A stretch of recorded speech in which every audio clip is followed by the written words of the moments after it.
Boldwood presents The House at River's Edge, written by Rachel Burton and read by Imogen Church. For H and H.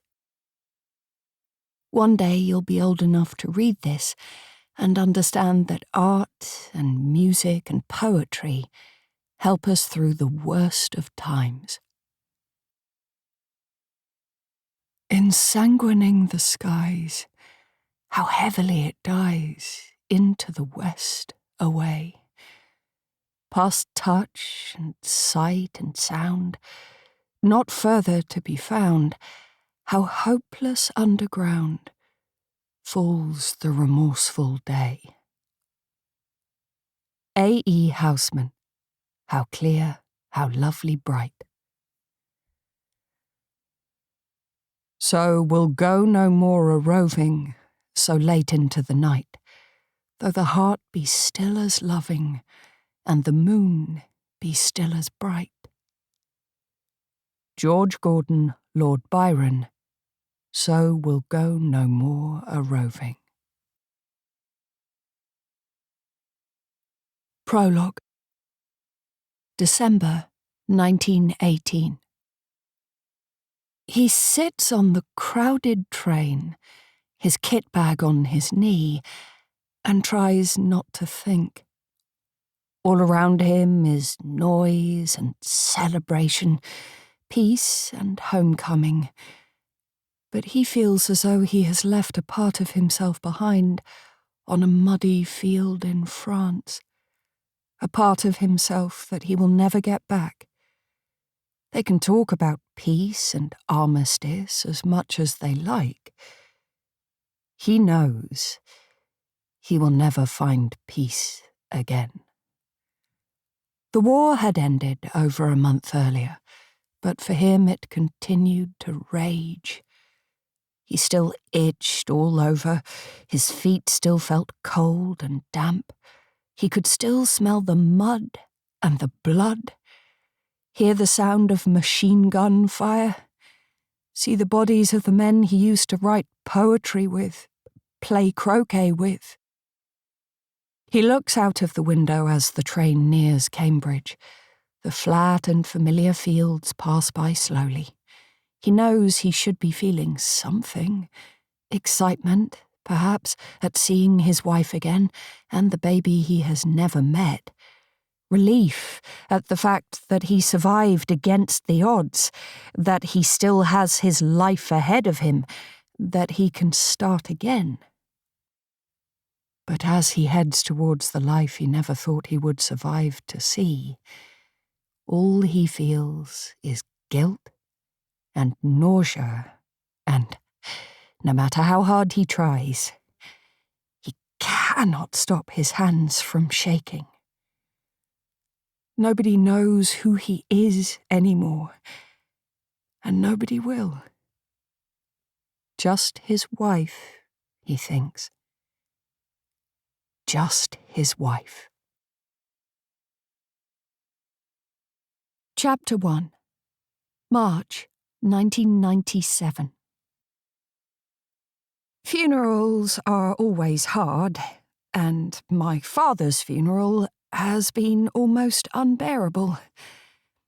He has always been my hero, and now he is reduced to nothing but ashes. But it's not just the funeral itself that has hurt so much today. It's the memories. Memories of another funeral. Of my life being torn apart. Of what I did afterwards. Of the violin I haven't picked up since. And of how I pulled the pieces of my life back together again. Of how proud my father was of that. I feel a touch on the sleeve of my coat. "Mum," my daughter asks hesitantly, and I realise I'm standing in the chapel alone apart from her. Everyone else has gone. "Are you all right?"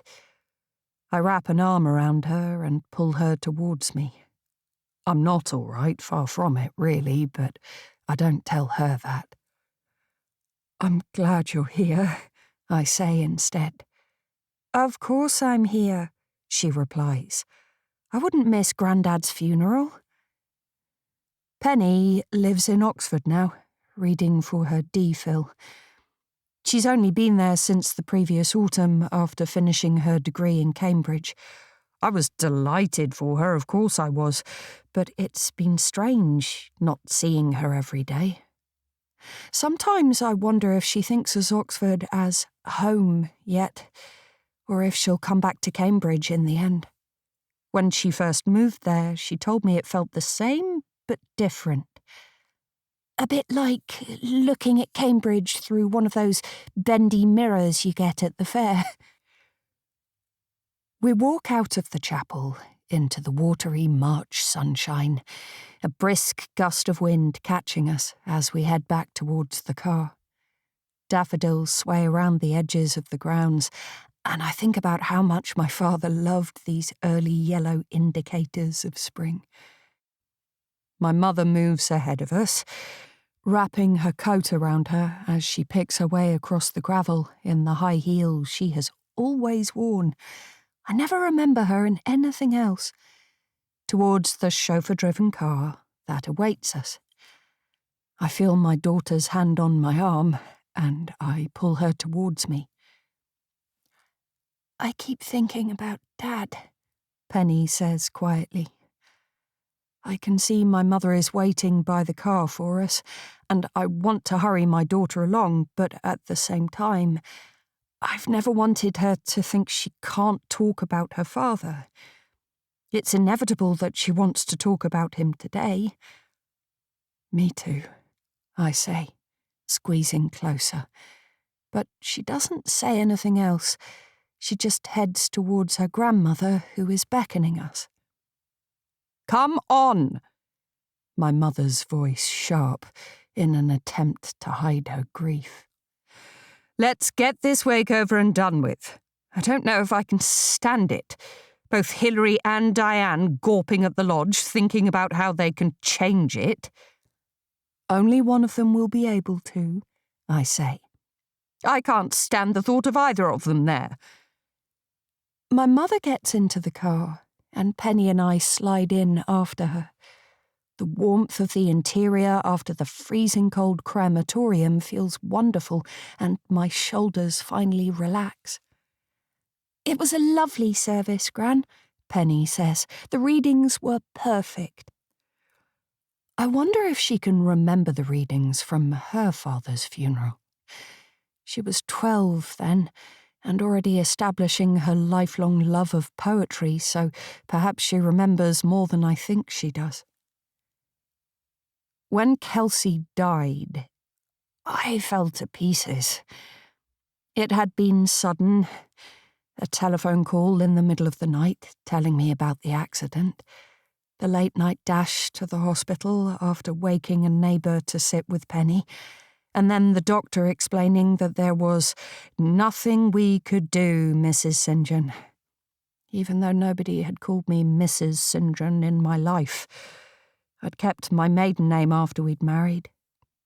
In the aftermath, it was my parents, freshly installed at the lodge, who had helped Penny and me find our feet again.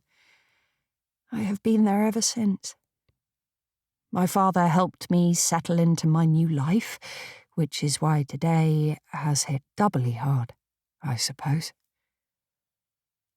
My father was, the master of a Cambridge college, the top dog, the man in charge, and the lodge we live in, the one that Hilary and Diane are so keen on, is the master's lodge. Now my father is no longer the master, we can no longer live there. It's not as if they are throwing us out immediately or anything. The college will find my mother somewhere to live for the foreseeable future. But this house is already being earmarked. It feels harsh to me, so goodness knows how it must feel to my mother. Hilary's husband, Stephen, and Diane's husband, Clarence, are the Dean of Studies and the college bursar, respectively, and one of them will be master next week, after the election has taken place. I suppose we should be grateful that the Fellows decided to wait until after my father's funeral. My parents would have been married for 49 years this autumn if my father's stroke hadn't stopped that ever happening. They had met at the Christ Church May Ball in Oxford in the summer of 1948. My mother had arrived on the arm of one man and left on the arm of my father. By October they were married, and 5 years later I came along.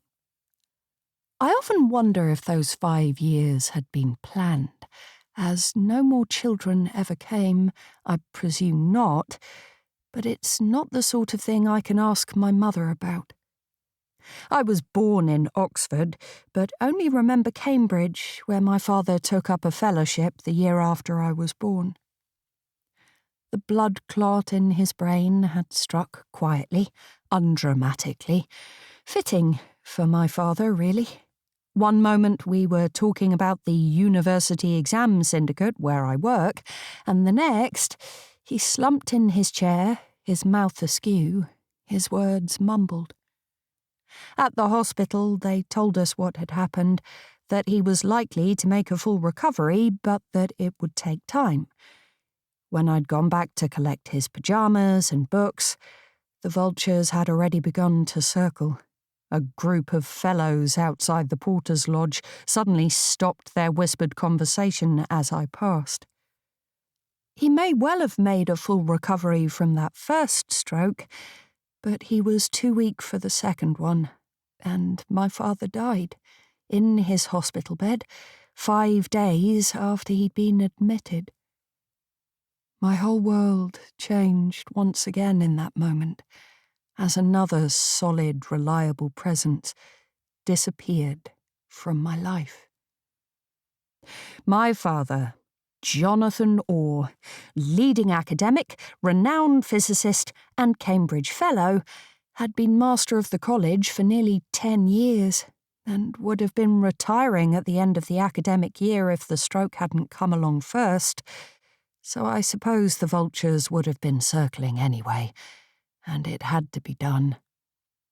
A new master or head of college had to be found from the remaining fellows, but did they have to be so blatant about it?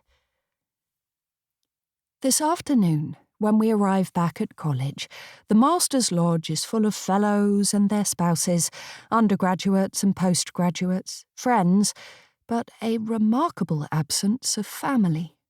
My mother, Penny, and I are all there is now. Dressed in black, they mill around the ground floor of the Master's Lodge like crows, eating canapés and drinking expensive wine. Diane and Hilary are touching the curtains and the door frames, although stopping short of getting out a tape measure. My mother sits quietly in the chair that has always been hers. My father's chair remains empty upon request, and speaks to the mourners one by one. She looks exhausted, and I signal to Penny to start helping me wind things up.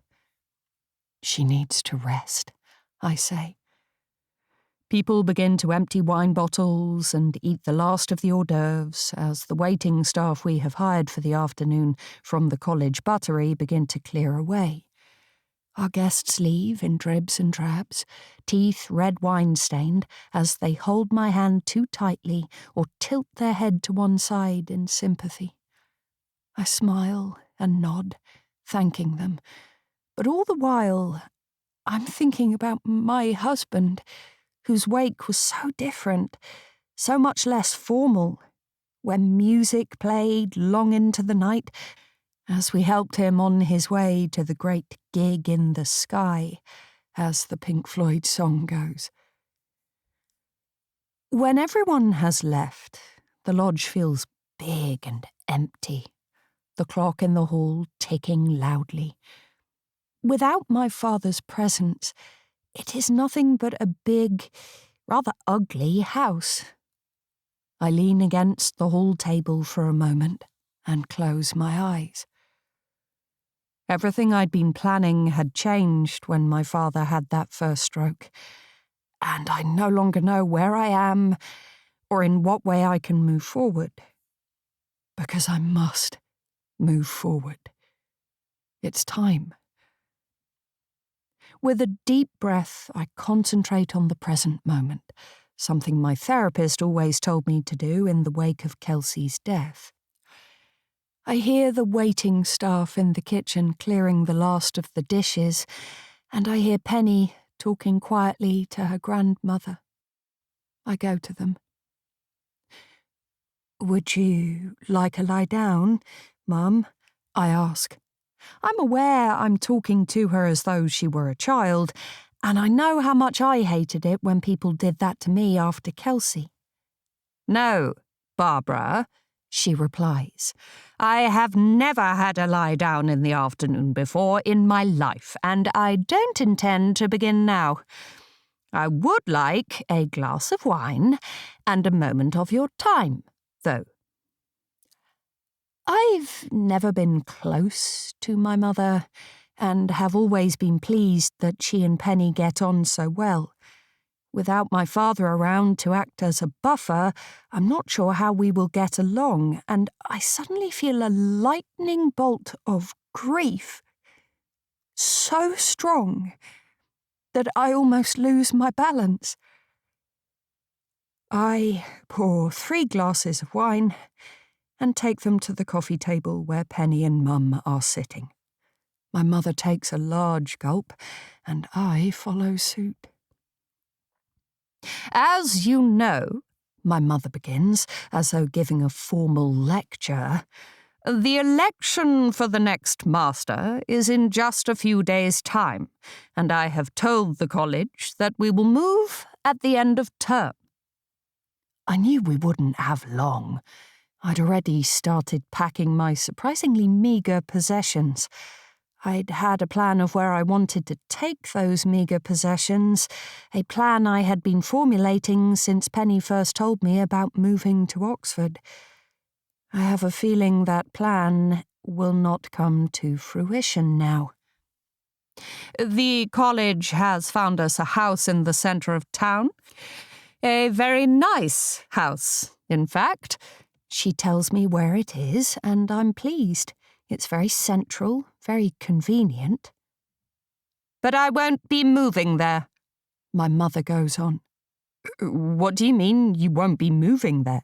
I ask, swallowing the frustration I'm beginning to feel with another mouthful of wine. "We will live at Oakdean," she announces to my surprise, and I hear Penny take a breath next to me.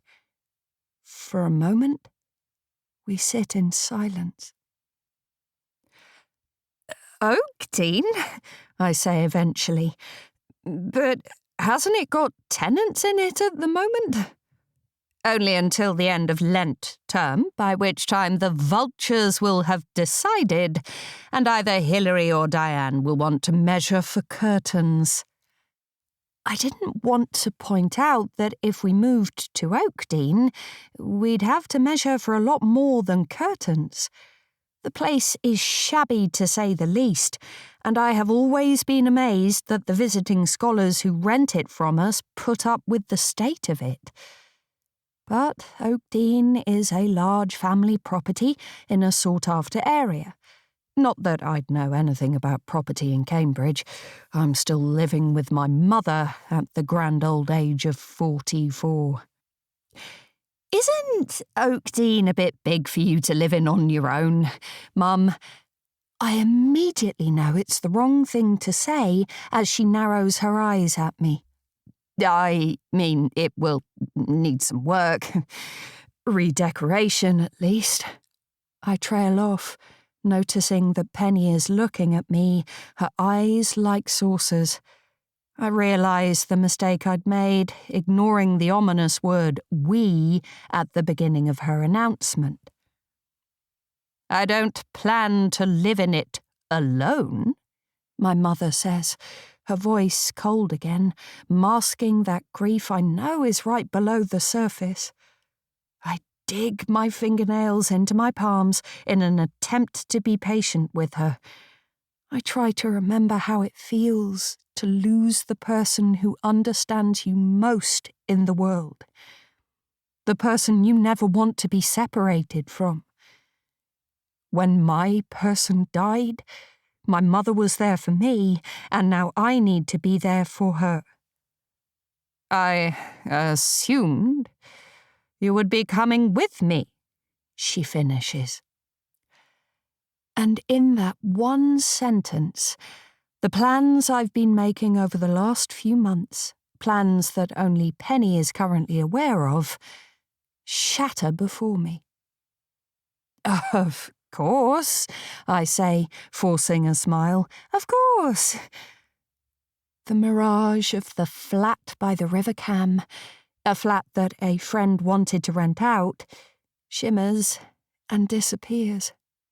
Perhaps a mirage was all it had ever been.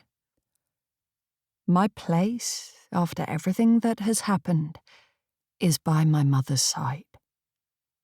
She has nobody else. The provenance of Oakdean has always been something of a family mystery. It was built in the 1890s on a piece of land off Burton Road to the west of Cambridge, not far from where Wolfson College is now. It stands alone, grey and imposing, at the end of a row of Victorian terraces hidden by trees, not oaks, so the name is a mystery too, and has always seemed to me to be somewhat incongruous and out of place. Neither my mother nor I have ever lived in it. Oakdean has been rented out for as long as I can remember. I have been inside once when I was about 10 years old. We lived on the other side of Cambridge then, near Midsummer Common, and Oakdean felt a very long way away from the parts of the city I knew. I could remember sitting in the back of the car as Mum drove us up the gravel driveway, and thinking how big the house looked. By the time we stepped inside the front door, my overactive imagination had convinced me that it was haunted. I was almost too scared to walk through the door. It wasn't haunted, of course, but it was empty and echoey. We were there, I think, to wait for some builders who were fixing a leak. I suppose it must have been school holidays. Why else would I be there at the same time as a builder? As we waited, and my childish fears abated, I had discovered the staircase and the shiny mahogany banister which I spent the morning sliding down. Usually it was the sort of behaviour my mother abhorred and put a stop to as quickly as possible, but she left me to it that day. Having had a daughter myself now, I know that some days you just count the win of them being distracted for half an hour. Penny has never been inside Oakdean, although I did show it to her from the outside once when she was a teenager and we'd been driving past for some reason or other. "I prefer Grandad's house to that," she'd said sulkily. She was only just settling into Cambridge then, into life at the Master's Lodge after her father's death, and it was the first time she'd said anything that might be construed as finding her place in this new life of ours, even if it was in a backhanded way. She had been more impressed by Egerton Hall, which I'd shown her on the same day. We were back in Cambridge, whether Penny and I liked it or not, so I'd felt it was time to show her the family history. Egerton Hall is a Georgian manor house on the outskirts of the village of Grantchester, which is just a 30-minute walk from Oakdean. Egerton was the old estate of the Carey family, my mother's family, although the house was sold to a building developer when I was born and had been boarded up ever since. When Penny saw it, she said it looked like a good place for a murder. She'd been reading a lot of P.D. James novels at the time. My mother, Allegra Carey, had grown up at Egerton Hall. Her father, Sir Robert, had been the 8th and last baronet. With nobody but my mother left to inherit the baronetcy after his death in 1952, and with tax bills and debts to pay, the title was dissolved and the hall was sold. It was a surprise to me, when I was old enough to understand, to discover that I was descended from the aristocracy, however minor. I knew very little about the Careys, as my mother rarely talks about her childhood other than brief mentions of her father. But somehow that lack of knowledge had made me even more fascinated. My grandmother had died from an infection a few days after my mother had been born, and my uncle died during the Blitz. After Robert Carey passed away from lung cancer in the same year as King George VI and Egerton Hall was sold, there was nothing left for her to talk about. Nothing except Oakdean. I thought now about the big, grey, 5-bedroomed home, sitting alone in a part of Cambridge I've never much liked. My mother and I, if we move there, will rattle around like 2 peas in a colander. After my father died, my mother says now, I dedicated my life to Jeremy, to his career, to entertaining his colleagues, and, of course, to my 2 girls. She smiles indulgently at Penny. I've never regretted that, never wanted any other life for myself. But now, she trails off, her gaze resting on my father's empty chair. Oakdean, though, Mum, I say. It's ever so big, and it's going to need a lot of work. A project, she responds, not missing a beat, is exactly what I need. She pauses then and looks at me. And Oakdean is all I have. Chapter 2. April 1997. 6 weeks later, the 3 of us stand in a row outside Oakdean as the taxi that has brought us here drives away, its wheels crunching on the gravel. We'll need a car, my mother says. Neither of us has had one for years. There is no need for one in the centre of Cambridge. A bit late to think of it now, though, and luckily it's already dealt with. I'm picking one up tomorrow, I reply.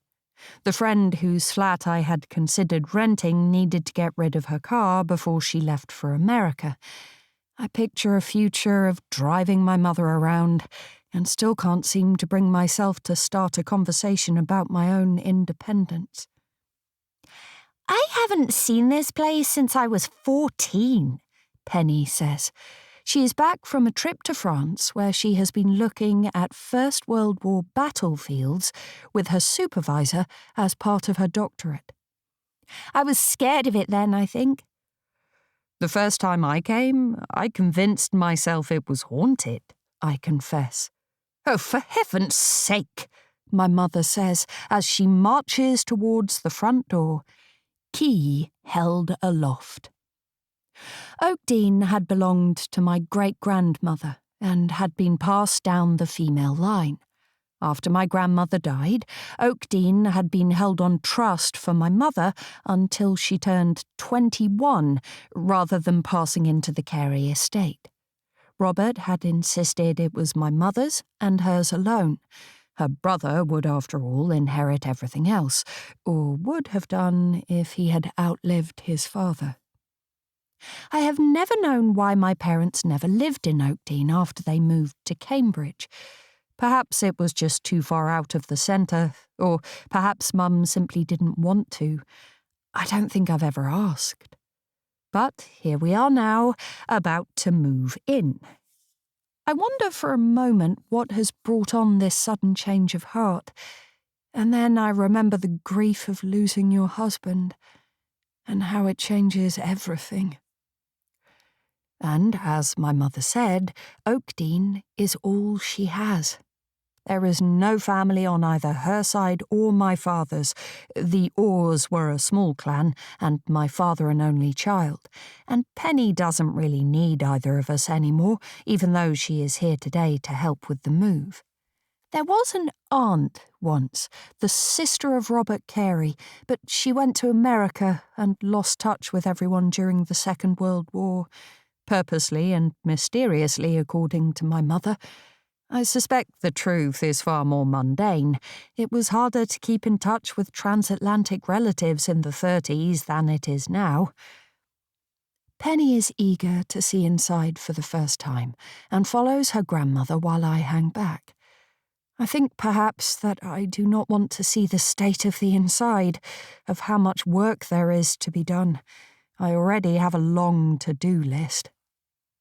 Mum is giving Penny a tour of the house when I finally cross the threshold. My daughter is following her grandmother up the grand staircase that I spent an afternoon sliding down.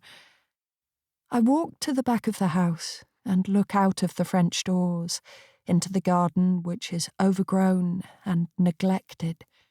It's supposedly spring, but it is cold and damp in Cambridge at the moment, as it often is at this time of year.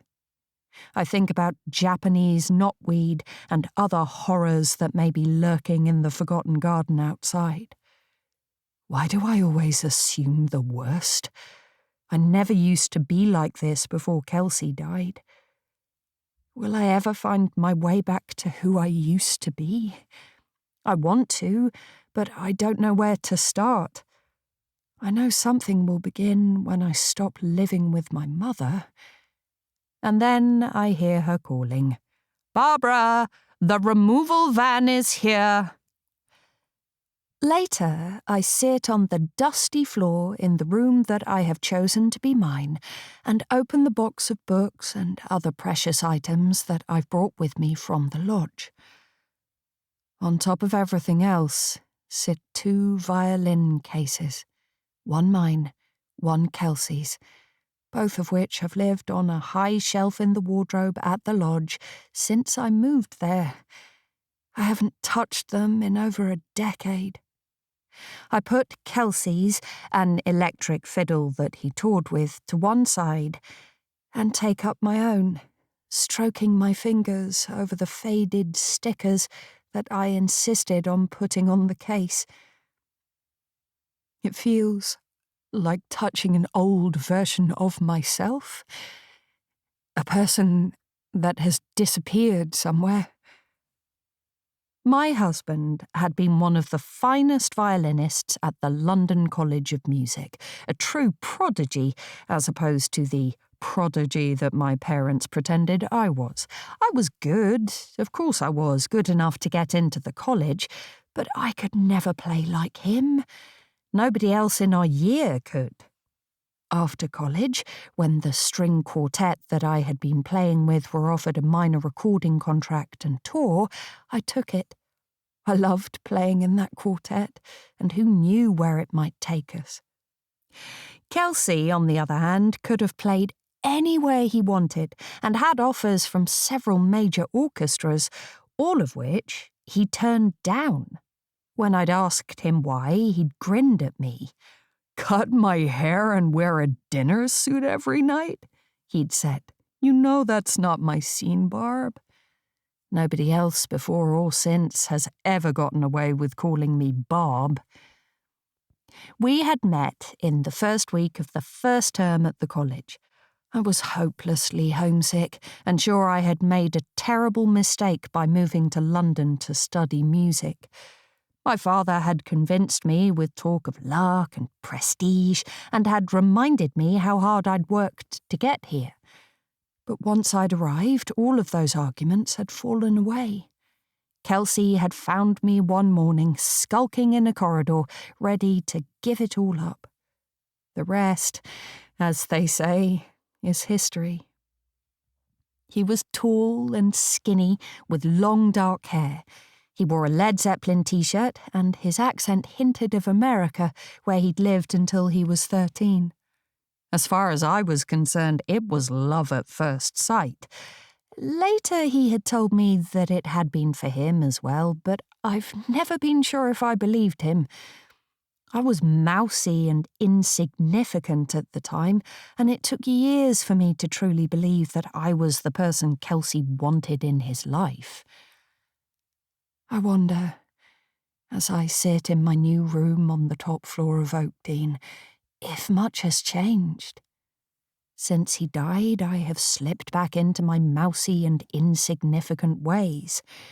True to his word, he had turned down all of the offers from orchestras, much to his parents' dismay.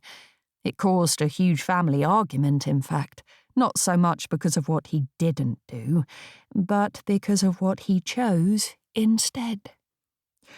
The Cromwells were a mediocre rock band when we graduated college in 1974. They believed themselves to be The Who, or the next incarnation of them at least. When Kelsey's parents had moved to England in the late 60s, they had enrolled him in a school that specialised in music and art, where he met Craig Andrews, the Cromwells' lead singer. Craig believed that a fiddle player, as he called Kelsey, was exactly what the band needed. I believed they were all mad, especially when Kelsey accepted the offer, but I'd never seen him so happy. This had been exactly what he'd been waiting for. Nobody will ever know for sure if it was Kelsey's fiddle playing that did it, or if it was a coincidence. But by 1980, the Cromwells had gone from mediocrity to the dizzy heights of the cover of the NME. For a while in the early 80s, they were so famous that even my mother's friends were impressed by her son-in-law's occupation. His own parents had come around by then too, something which I am always grateful for. At least when he died, he did it without broken bridges. Like so many great rock bands, the Cromwells fell apart at the height of their fame, but by then violin players were in high demand and Kelsey was never short of session work. It meant he could be at home in our London flat with Penny and me and take care of her when Winter's Spring, the quartet I played with, toured around the country. When I had first found out I was pregnant, it was a curveball, but not an unhappy one. We had only been 22, still children ourselves in many ways. Children playing house in a damp flat in Chelsea. But we grew up fast. Kelsey's parents still weren't speaking to him at this point, so it was up to me to go back to Cambridge and ask my parents for a loan, just till we got used to the new rhythm of life. At the first mention of my pregnancy, all the passive aggression that my mother had stored up disappeared. She'd been disappointed, not as disappointed as Kelsey's parents, but disappointed nonetheless, that I hadn't joined an orchestra, that I'd married a rock star straight out of university. Not that she had much of a leg to stand on when it came to that. My father didn't even have a job when they married straight out of university. But the small bump that turned into Penny changed everything. My mother might seem cold at times, but she has always looked after me, which is why it's my turn to look after her. They were happy years when Penny was small. Kelsey was at home more, the quartet I played with was really taking off and coming into its own, and Penny... oh, how Penny changed our lives for the better. In the early January of 1987, just before Penny turned 12, Craig Andrews, the lead singer of the Cromwells, called around to our flat clutching a bottle of scotch wrapped in tissue paper and wearing a grin that looked as though he'd already had more than enough to drink. It had been nearly 5 years since we'd last seen him, but as soon as I opened the door, my stomach dropped, and I knew that something was going to happen. Something bad.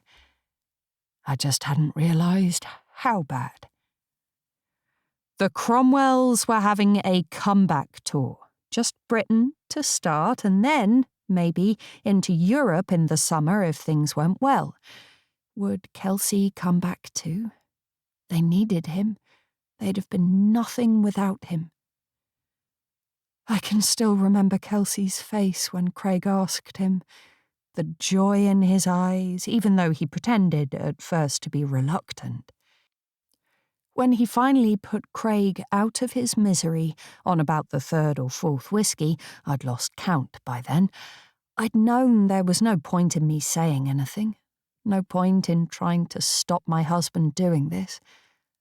I don't know why I felt this strange sense of foreboding, but it was there, swimming about with the alcohol in the pit of my stomach. Nobody wanted to listen to the Cromwells anymore, and Craig had a habit of imploding. I'd seen it before, and unless he'd changed significantly, I'd see it again. The disaster, when it came, was nothing like I'd imagined. The tour bus crashed on a wet night in April, en route to Bristol from Portsmouth. Kelsey was the only person on board who died, and in that moment, my life changed forever. Afterwards, the band fell apart. It was inevitable, and a few years ago I heard through a friend of a friend that Craig Andrews had drunk himself to death. Does it make me a bad person that I didn't even care? I should have cared. Whether I liked it or not, Craig had been a huge part of our lives for a long time. But when it came to it, I found I no longer had the energy to think about him. I look at the case of Kelsey's violin again, but I still don't open it.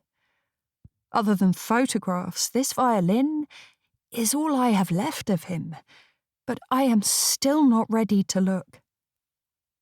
I click the catches on my own violin case, so precious to me as it had been a gift from my father on my 16th birthday. I open the lid slowly, knowing that it has remained closed since Kelsey died, that I haven't played in over 9 years. I did try, the other members of the quartet encouraging me to come back, but in the end they had to replace me because I had lost any desire to play. The violin is in a sorry state.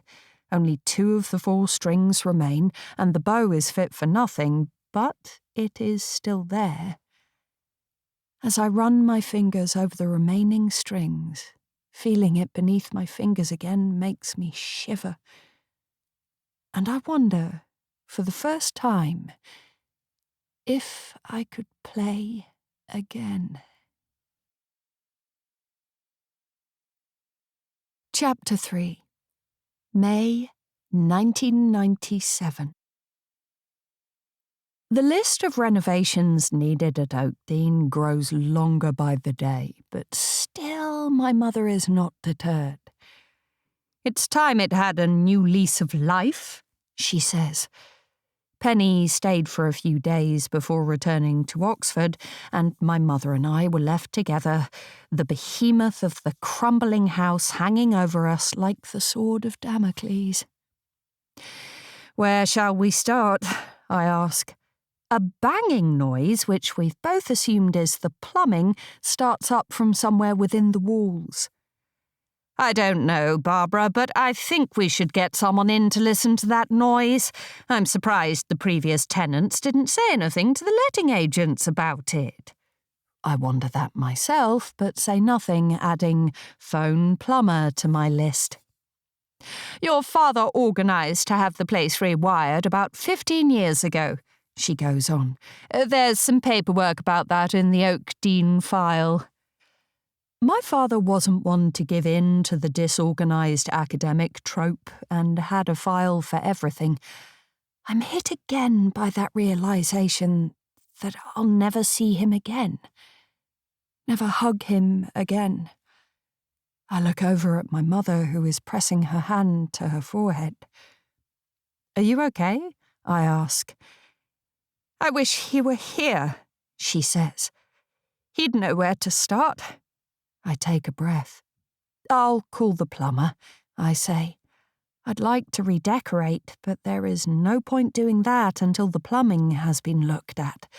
I don't want to begin any decoration projects, only to find the walls have to be torn into again looking for rogue pipes. Is that how plumbing works? I'm not sure. I will have to look it up in my father's Collins Complete DIY. Why my father had this tome is a mystery to both me and my mother. As to our knowledge, he never embarked upon a DIY project in his life. He was good at organising other people, but I'm not aware of him so much as even holding a hammer. Perhaps it made him feel more ordinary, my mother had suggested when she found it amongst his things. He used to say sometimes that he wished he'd been ordinary. She'd then thrown the book onto the ever-growing pile of things to be thrown out or sent to charity, from where I'd retrieved it later, thinking it may come in handy. My father had been far from ordinary. An eminent name in post-war theoretical physics, he had been well known within the field, and with that came a lot of pressure. His work revolved around matter and energy, but more than that I've never understood, and he travelled across the world to participate in research and lecture tours. His desire to be an ordinary husband and father who put up shelves was understandable. The grass is, after all, always greener during our most stressful times. I could remember as a teenager wishing that I had been terrible at music, just to get away from the perpetual after-school practices and orchestra rehearsals. My mind drifts to my violin again. I find myself thinking about it a lot at the moment, when I'm not thinking about plumbing and wallpaper. I suppose it was inevitable after looking at it again for the first time in years. Last week I'd even gone into Miller's, the music shop I hadn't set foot in since I went to college. It had felt strange being back there, as though I was visiting a different version of myself. I always thought I'd get back to being that person, but I wonder now if I ever will. What I have never discovered is who I was capable of becoming when the height of my grief had passed. I feel as though now is my chance. Even if I have to stay with my mother for a few months to help her settle in first, and so, in Miller's, I had bought a new bow, rosin, and strings. Like the violin, they sit upstairs, still in the bag they came in. I turn my attention back to Oakdean and its endless list of requirements. I need something to do with my time. I've been needing it since Penny moved to Oxford, and my job at the exam syndicate isn't enough. We have a car now, which I picked up from my America-bound friend a few days after we moved. I have become a taxi service for my mother on Tuesday and Thursday afternoons, driving her into the centre of Cambridge, where she attends her book group and her committee meetings. While she's busy, I have been passing the time at the Fitzwilliam, a museum I haven't been in since I was a child, and the Whipple Museum of Scientific Instruments, a place my father used to come to think, and a place I now go to think of him. I thought perhaps we could pull up this stair carpet, I say to my mother now. I've had a look and the original wood is underneath. It will look much better than this. I'm determined to restore the stairs to their former glory, as I remember them on that afternoon I spent sliding down the banisters. Besides, we should probably check that they aren't riddled with woodworm before we spend too much more time going up and down them. My mother turns to me with a surprised look. You know how to do that? I nod. I've looked it up in my father's DIY book, and I show her the page. We have to do something, and this carpet is disgusting. Did you choose it? Her eyes narrow. "Of course not," she says, but she doesn't tell me who did. "The worst that could happen," I tell her, "is that the carpet is torn." "Well, that's no bad thing." My mother offers to help and takes the DIY book from me and stands next to me reading aloud. I presume her help will be purely supervisory. "It says, carefully pull up a corner and yank it with intermittent pulls," my mother reads out. "That doesn't sound very professional." She looks at the book again. "What do you suppose they mean by yank?" "This, I suspect," I reply, pulling so hard on the carpet I nearly knock myself down the stairs. My mother raises an eyebrow at me. "Make yourself useful," I say, "and check for woodworm as we go." It's slow going, and I'm sweating before we're even halfway done. "So, who did choose this horrible carpet?" I ask, sitting back on my haunches and wiping my face with the back of my hand. "The tenant at the time chose it. We had an agency look after the house, and we let the tenants decorate as they saw fit. I think it's from the early 80s. "And nobody's changed the carpet since?" "No, I suppose not," my mother says, looking down at it again. "I had very little to do with Oakdean, you know. I always felt it was bad luck." I store this piece of information in my head and decide to pursue the question as to why we are living in a house that is bad luck for another time, when I am less sweaty. I begin to yank at the carpet again. "A break, perhaps," my mother suggests, but I'm determined not to get sidetracked. I've broken 3 nails and my hands have been ripped to shreds by stray staples, which, my mother tells me after the fact, as she reads from the book, I should have been checking for. But eventually we are nearly there, with just 3 steps to go and no sign of woodworm. The wood is just as I remember, and with hard work and polish, this staircase will be beautiful again. Hopefully the plumber won't have to do anything drastic to it. I still need to look up where the pipes are. "Stop!" I do as I'm told and look up at Mum, who is peering down at something. "What?" I ask. "Is there woodworm?" No, but what's that?" She points towards something that is sticking out of a crack in the wood between the wall and the stair. I reach over to touch it, even though my mother is perfectly capable of bending down to get it herself. She may be 70, but arthritis hasn't touched her. She claims illness doesn't affect her side of the family, but seeing as she is the only surviving member that we know of, this seems like wishful thinking. Whatever is stuck in the stair feels like stiff paper or card. I pinch it between thumb and forefinger and pull gently. "Be careful," my mother warns. I bite my tongue and don't reply. When I've prized it out, I realise it's a photograph. An incredibly old, faded, sepia photograph.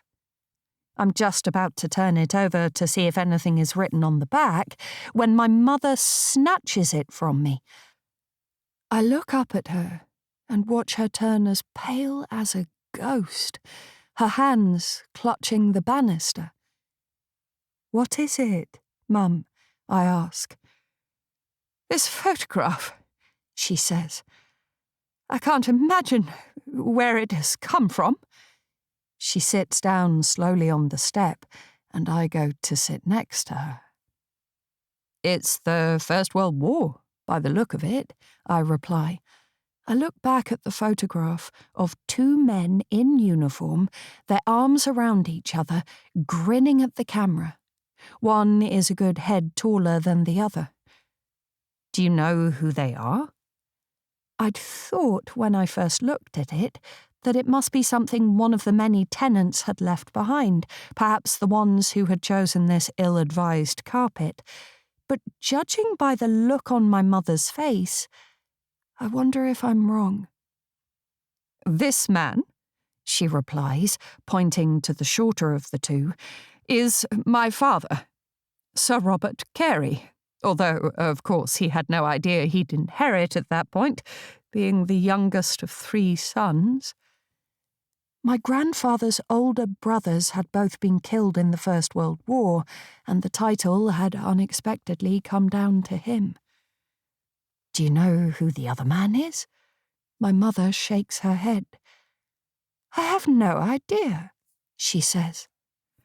She finally turns the photograph over, and there is writing on the back, as I'd suspected. There is no date, but it is fairly obvious from the uniforms that it was probably taken in the autumn of 1914, as men began to go off to war. There are just 2 lines written in sloping copperplate handwriting. "The best of friends, the best of summers." Chapter 4. June 1914. Whenever Grace Villiers found herself playing croquet, she couldn't help but think of Alice in Wonderland. She would imagine herself in the Queen of Hearts' bizarre croquet match, using a flamingo as a mallet and a hedgehog as a ball. She often imagined herself being somewhere else, or found herself daydreaming and drifting off in the middle of a conversation. She had always been like this since she was a little girl. Her father would tell her that it was too much time with her nose in books, that young girls had no business with their noses in books.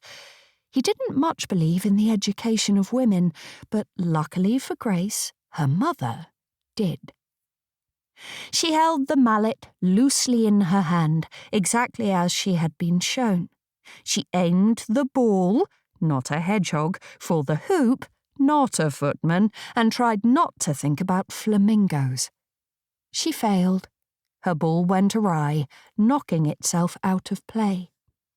"Bad luck, Gracie," her brother called from the other side of the grass, leaning nonchalantly on his croquet mallet. It was impossible not to think of them as flamingos, really, and smiling smugly. William was exceptionally good at croquet, and it was pointless playing against him. "Does anyone want to take my place?" she asked. "I'm going inside." Bertie Carey, 3rd son of Sir Giles Carey, Baronet, no less, and whose croquet lawn it was, took the mallet from her. "Give it here, Gracie," he said. "I'll keep Bill company." Bertie was the only person allowed to get away with calling her brother Bill. She walked back to Egerton Hall, home of the Careys for generations, and, more importantly, the place where Grace summered each year, staying with Bertie's sister Wynne to save herself from returning to France and the seemingly endless lists of eligible bachelors that her mother had lined up for her there. She shuddered at the thought. She had hoped for the rest of the afternoon to herself. She'd spotted a new Edgar Rice Burroughs novel in the library that she longed to read, always with her head in a book, naturally, and an afternoon alone, escaping into the jungle home of Tarzan, was exactly what she needed. But she saw Wynne coming towards her now, arm in arm with a new arrival who was joining them for the summer. Grace's heart sank when she recognised the tall blonde man. "Algie is here," Wynne called, waving madly as though Grace wouldn't have spotted them otherwise.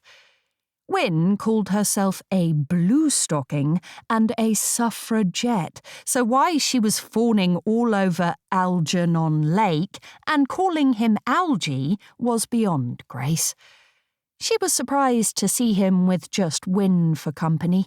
He was usually followed by an adoring crowd of both men and women. But she had expected better of her friend, a scholar at Girton College. Miss Villiers? Algernon said, tipping his boater hat. He was dressed for croquet in flannels and a blazer, exactly like William and Bertie.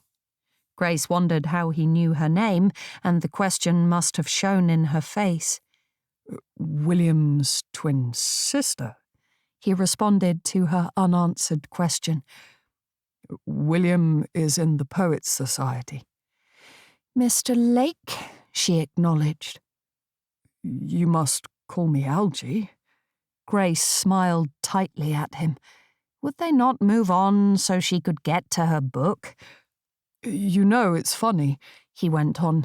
William was such a terrible poet when he first joined the society, and then suddenly, almost overnight, he writes exquisitely. Don't you think that odd, Miss Villiers? Most strange, Grace replied, looking away lest her eyes revealed her secret. And you must call me Grace, of course, she continued, in hope of changing the subject. When she looked back at Algernon, he had an eyebrow cocked at her, as though suspicious at least of what she might be hiding. Tusk, poetry, Wynne grumbled, still holding on to Algernon's arm. Wynne was a mathematician and thought poetry and literature in general rather frivolous. She and Grace bickered good-naturedly about it all the time. Anyway, where are you off to? Wynne went on. Oh, just inside, out of the sun. I have a slight headache. Wynne pulled a face. Poor old Gracie, she smiled. Well, I'll go and deposit Algy with the boys and come and find you in a little while. Will you be in the library? Grace nodded and turned to Algernon. It was nice to meet you, she said, even though it wasn't particularly nice at all. And it was a pleasure to finally meet you, Miss Villiers. Grace, she said, as she walked away. Grace sat in the cool of the library with her book open, unread on her lap, pondering those last words of Algernon's. A pleasure to finally meet you. What did he mean by that? What did he know of her? What had William been saying? And more importantly, did Algernon Lake know the twins' secret? Grace had been dubious when William had told her he was joining the Poets' Society. But you've shown absolutely no interest in poetry in your life, she'd said. William read natural sciences at King's, and Grace, always protective of the brother who was 5 minutes younger than her, didn't want him to make a fool of himself. I thought I'd broaden my horizons, he said confidently, and Grace had thought no more of it until he'd met her in a tea room in Cambridge, his brow furrowed. I hadn't realised, he'd said, that we would be expected to write our own poems. I'd thought it would be more of a discussion group, ode to a Grecian urn and all that. You thought Algernon Lake's Poets' Society was a discussion group? Grace had retorted with an unladylike snort of laughter. Algernon was the same age as Grace and William, and had just taken the classical tripos, the final exams that marked the end of his time as an undergraduate at Cambridge.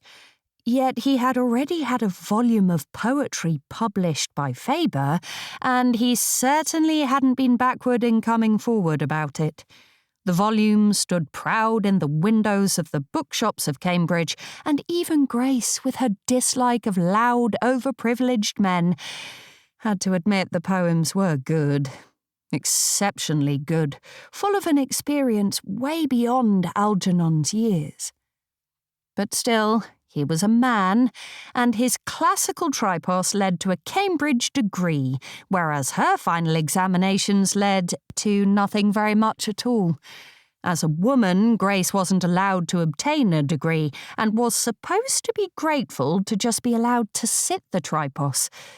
It all felt exceptionally unfair. In the tea room that afternoon, William had sat with his head in his hands, staring at the cup of tea Grace had poured for him. I tried to write some poetry, he'd said. I even read it out, but... Ugh. What happened? Oh, everyone was very polite, even Lake, but it was quite clear that what I'd written was rubbish.